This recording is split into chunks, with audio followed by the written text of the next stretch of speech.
of the dictator of the Democratic People's Republic of Korea, Kim Jong-un, to Vladivostok, the Minister of Defense of the Russian Federation, Sergei Shoigu, told his North Korean guest, in particular, that the strategic aviation of the military space forces of the Air Force has apparently already been armed with cruise missiles of the Habity type with a declared launch range of up to 6,500 kilometers.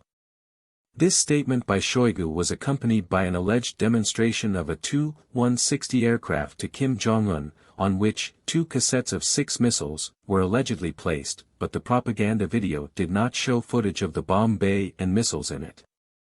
Nevertheless, there is already a reason to analyze whether the KBD missile can really have such a high launch range, how much this cruise missile can differ from the Ka-101, and accordingly, how much the appearance of such a weapon in the Rashists can strengthen their ability to strike on the territory of Ukraine.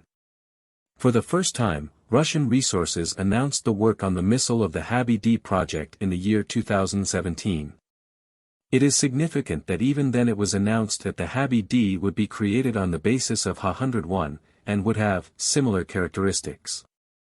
Although, from what is known for sure, the KBD had to differ at least in the larger dimensions of the body. The length of the fuselage is approximately 10 meters, compared to 7.45 meters in length of the fuselage of the Ka-101.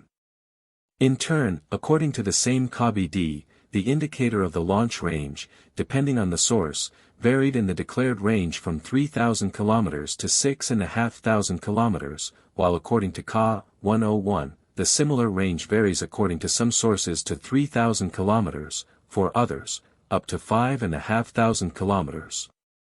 The probable launch mass, in particular the mass of the warhead of the KBD missile, is still unknown. It is interesting that already then, in 2017, the Rashists prescribed that their Habity could receive a combined guidance system, with a combination of an inertial navigation system with a flight route correction system that will use digital reference maps of the terrain or an optical image of the terrain, and using radar or optical gas station. As we can see, the description of this control system as a whole coincides with the known characteristics of the guidance system of the modernized version of the Ka-101 missile under the index ISDALI 504AP, the use of which in the war against Ukraine began in November 2022. That is, the overall situation looks like that the KBD Rashist missile can be only a further development of cruise missiles of the Ka-101 type with an increase in certain characteristics. And if this is true, then launching the production of such a product for the war against Ukraine for the Russian military-industrial complex does not seem too difficult a task. But instead, there may be another specific moment in the history of the Russian KBD missile. How will the Russian strategic bombers be adapted to this cruise missile?